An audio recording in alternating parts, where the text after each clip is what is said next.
আসসালামু আলাইকুম। আমি নাদিম ফয়সাল আহমেদ। আমি লস ভেঞ্চার কনসালটেন্সির ফাউন্ডার এবং লিড কনসালটেন্ট। আমরা লস ভেঞ্চার কনসালটেন্সির পক্ষ থেকে স্টার্টআপ ম্যাগাজিনে প্রতিদিন স্টার্টআপ বিজনেস এবং স্টার্টআপ আইডিয়া নিয়ে আপনাদের সাথে কথা বলে থাকি এবং কিভাবে আপনি স্টার্টআপ শুরু করবেন, কিভাবে বিজনেস আপনার শুরু করা উচিত, এগুলো নিয়ে আমরা প্রতিদিন আলোচনা করছি। তারই ধারাবাহিকতায় আজও আমরা স্টার্টআপ এবং বিজনেসের একটি টপিকস নিয়ে আলোচনা করব। আমাদের এই আলোচনা প্রতিদিনই চলছে, প্রতিদিনই আমরা বিভিন্ন টপিকসগুলো নিয়ে আলোচনা করে আপনাদের সাথে শেয়ার করছি আমাদের ফেসবুকে এবং ইউটিউব চ্যানেলে। আজ আমরা যে টপিকসটি নিয়ে স্টার্টআপ ম্যাগাজিনে আলোচনা করব সেই টপিকসটির নাম হচ্ছে D2C এর সুবিধা এবং অসুবিধাগুলো কি কি, এটি নিয়ে আলোচনা করব। অবশ্যই এটি একটি বিজনেস এবং স্টার্টআপ রিলেটেড টপিকস। আমাদের এই ফুল কনসালটেন্সিটি আমাদের লস ভেঞ্চার কনসালটেন্সির ইউটিউব চ্যানেল আছে লস ভেঞ্চারে, সেখানে দেয়া থাকবে। অবশ্যই আপনারা আমাদের ইউটিউব চ্যানেলটি অবশ্যই সাবস্ক্রাইব করে, কমেন্ট করে এবং ভিডিওগুলো শেয়ার করে দিয়ে যারা স্টার্টআপ শুরু করবে বা বিজনেস শুরু করবে তাদেরকে দেখার সুযোগ করে দিবেন। সারা বিশ্বে এখন স্টার্টআপ নিয়ে কাজ করছে, বিভিন্ন বিজনেস নিয়ে সকলেই কাজ করছে। আমাদের দেশেও এখন অ্যাক্টিভ স্টার্টআপ আছে প্রায় 2500। সুতরাং আমরা দেখছি যে সকলেই আমরা স্টার্টআপ নিয়ে কাজ করতে খুব আগ্রহ প্রকাশ করছি এবং সকলেই স্টার্টআপ নিয়ে কাজ করছি।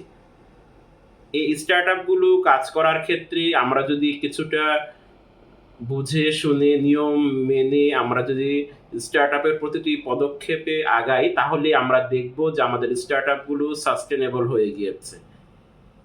একটি স্টার্টআপ একটি সুন্দর আইডিয়াকে কেন্দ্র করেই গড়ে ওঠে এবং সেই আইডিয়াটি পরবর্তীতে বিজনেসে টার্ন করে থাকে। এখন এই বিজনেস যখন আপনি শুরু করলেন, অনেক বাধা বিপত্তি আসতেই পারে, কিন্তু অ্যাজ এ বিজনেস পার্সন হিসাবে আপনাকে ধৈর্য ধরে তারপরে সামনের দিকে এগিয়ে যেতে হবে। আপনি বিজনেস করবেন, সে বিজনেসে আপনার একান্ত ইচ্ছা, আপনার পরিশ্রম, আপনার ধৈর্য সব কিছু মিলিয়ে সেই স্টার্টআপ বা সেই বিজনেসটি অনেক দূর এগিয়ে যেতে পারে।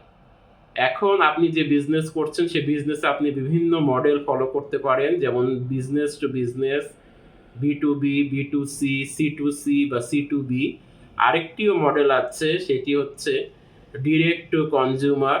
আরেকটি মডেল নিয়েও আমরা কথা বলেছিলাম, B2B2C। তো এই যে মডেলগুলো নিয়ে যে আমরা প্রতিদিন আলোচনা করছি, সেটি কেন করছি? কারণ আপনারা যেন ঘরে বসে স্টার্টআপ এবং বিজনেস সম্পর্কে সুন্দর সঠিক কনসালটেন্সি পেয়ে থাকেন। আজ আমরা আলোচনা করব ডিরেক্ট টু কনজিউমার বা D2C এর সুবিধা অসুবিধাগুলো। এটি আমরা কিন্তু এর আগেও একটি আলোচনা করেছি, এটি পার্ট 2 এর আলোচনা। D2C এর ফুল ফর্ম হচ্ছে ডিরেক্ট টু কনজিউমার, অর্থাৎ যখন ব্যবসায়ীরা সরাসরি তাদের প্রোডাক্ট বা পরিষেবা কাস্টমারের কাছে বিক্রি করে থাকে, এই বিজনেস মডেলটিকেই আমরা বলে থাকি D2C। আমি আবার বলছি, D2C বা ডিরেক্ট টু কনজিউমার, এটি হচ্ছে আপনি যখন অ্যাজ এ বিজনেস পার্সন হিসেবে আপনার প্রোডাক্ট বা আপনি যে সেবা দিচ্ছেন কাস্টমারকে, সেটি যখন আপনি সরাসরি তাদের কাছে সেল বা বিক্রি করবেন, তখন তাকে আমরা বলবো D2C বা direct to consumer business model. এটির কিছু সুবিধা আছে, কিছু অসুবিধা আছে। এর সুবিধাগুলো আমি এখন বলছি। প্রথম সুবিধা হচ্ছে ব্র্যান্ডের উপর কোম্পানির নিয়ন্ত্রণ থাকে। অ্যাজ এ বিজনেস পার্সন হিসাবে আপনি যখন এই ব্র্যান্ডের পুরো দায়িত্বে থাকবেন, তখন এই পুরো ব্র্যান্ডটির উপর আপনার নিয়ন্ত্রণ থাকবে যে ব্র্যান্ডটিকে আপনি কিভাবে উপরের দিকে নিয়ে যাবেন, কিভাবে ব্র্যান্ডটিকে আপনি সুষ্ঠুভাবে পরিচালনা করবেন, কিভাবে ব্র্যান্ডের রেভিনিউ বাড়াবেন। Overall control as a business owner হিসাবে আপনার কাছেই থাকবে। সুতরাং আপনি তখন আপনার এই পছন্দের ব্র্যান্ডটিকে, আপনার কষ্টের মাধ্যমে তৈরি এই ব্র্যান্ডটিকে আপনি খুব সহজেই ভালোভাবে গড়ে তুলে সামনের দিকে এগিয়ে নিয়ে যেতে পারবেন। দ্বিতীয় নাম্বার হচ্ছে কাস্টমারের ডাটা খুব সহজেই আপনি নিতে পারবেন। কীরকম, যে আপনার প্রতিদিন কীরকম সেল হচ্ছে, প্রতিদিন কীরকম আপনি সেল করতে পারছেন, প্রতিদিন কীরকম আপনার সেল হচ্ছে, প্রতিদিন কয়টি প্রোডাক্ট সেল হচ্ছে, কারা আপনার প্রোডাক্টটা বেশি কিনছে, কোন এইজের মানুষ আপনার প্রোডাক্টটা বেশি নিচ্ছে, কখন আপনার প্রোডাক্টটা বেশি সেল হচ্ছে। এই ডাটাগুলো অ্যাজ এ বিজনেস ওনার হিসাবে আপনি খুব সহজে তখন এগুলো সংরক্ষণ করতে পারবেন এই ডিরেক্ট টু কনজিউমার বিজনেস মডেলে, এবং সেগুলো তখন আপনি সংরক্ষণ করে আপনি তখন সেগুলো আপনার ডাটাবেজে রাখতে পারবেন। তৃতীয় নাম্বার হচ্ছে রেভিনিউ বেড়ে যায়। প্রশ্ন হতে পারে যে কিভাবে রেভিনিউ বেড়ে যায়। রেভিনিউ বাড়বে আপনি যখন আপনার এই বিজনেস মডেলটি পরিচালনা করবেন ডিরেক্ট টু কনজিউমার প্রসেসে, তখন দেখবেন আপনার এই প্রোডাক্ট বা সার্ভিসটি সেল করার জন্য আপনার কোথাও যেতে হচ্ছে না, কারো দ্বারস্থ হতে হচ্ছে না। আপনি direct as a manufacturer, as a business owner হিসাবে আপনি খুব সহজেই কাস্টমারের কাছে আপনার প্রোডাক্ট সেল করতে পারছেন। যখন কাস্টমারের কাছে আপনার প্রোডাক্ট আপনি সেল করতে পারবেন, তখন আপনার রেভিনিউটা বেড়ে যাবে। এবং এখানে যখন আপনি ডাইরেক্ট সেল করছেন, সেহেতু আপনার কারো কাছে আপনার প্রোডাক্ট সেল করার কোনো কমিশন দিতে হচ্ছে না। সুতরাং যেটি আসবে একটি প্রোডাক্ট বা একটি সার্ভিস সেল করার মাধ্যমে, সেটি অ্যাজ এ বিজনেস ওনার হিসাবে আপনি পেয়ে যাচ্ছেন। যখন আপনি সেটি বিজনেস ওনার হিসাবে পেয়ে যাবেন, তখন আপনার রেভিনিউ বেড়ে যাবে এবং এতে আপনি প্রফিটেবল হবেন।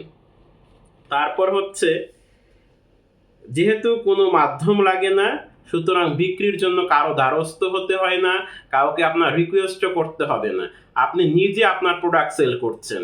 এখানে আপনার প্রোডাক্ট যখন আপনি সেল করবেন, এই যে আপনি কষ্ট করে আপনার প্রোডাক্ট সেল করছেন, যা পাচ্ছেন নিজেরই থাকছে।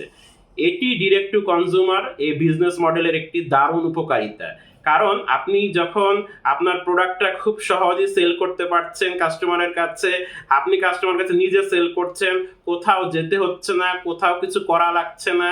সুতরাং আপনার কি হচ্ছে, কোনো মাধ্যম আপনার প্রয়োজন হচ্ছে না।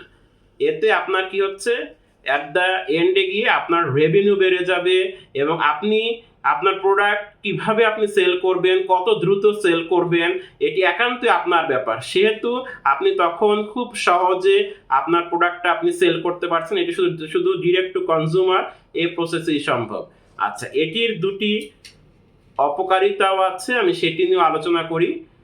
একটি হচ্ছে, এই প্রসেসে খরচ অন্যান্য বিজনেস মডেলের তুলনায় খানিকটা বেশি। কেন বেশি? কারণ এখানে অপারেশনাল কস্টটা অনেক বেশি। যেহেতু আপনি সরাসরি এখানে কাস্টমারের কাছে আপনার প্রোডাক্ট সেল করছেন, সেহেতু এই ডিরেক্ট টু কনজিউমার বা D2C এটিতে আপনার কি হচ্ছে, অপারেশনাল কস্ট অন্যান্য বিজনেস মডেলের থেকে তুলনামূলক বেশি। অন্যান্য বিজনেস মডেলগুলোরও কিছু সুবিধা অসুবিধা আছে, সেগুলো নিয়েও আমরা আলোচনা করছি। আপনি কম্পেয়ার করে বুঝবেন যে কোনটি আসলে অ্যাজ এ বিজনেস ওনার হিসাবে আপনার কোম্পানির জন্য, আপনার স্টার্ট আপের জন্য কোনটি ভালো, সেটি নিয়ে আপনাকে কাজ করতে হবে।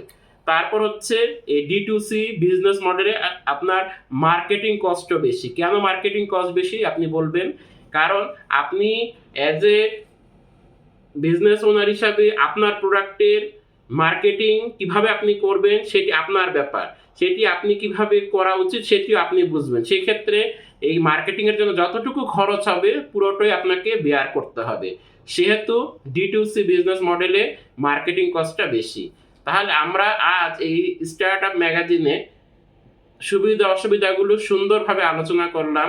আশা করব আমাদের আলোচনা ভালো লেগেছে এবং আপনারা খুব সহজে বুঝতে পেরেছেন D2C বিজনেস মডেলের বা ডিরেক্ট টু কনজিউমার মডেলের সুবিধা অসুবিধাগুলো কি কি। তাহলে আজ এ পর্যন্তই।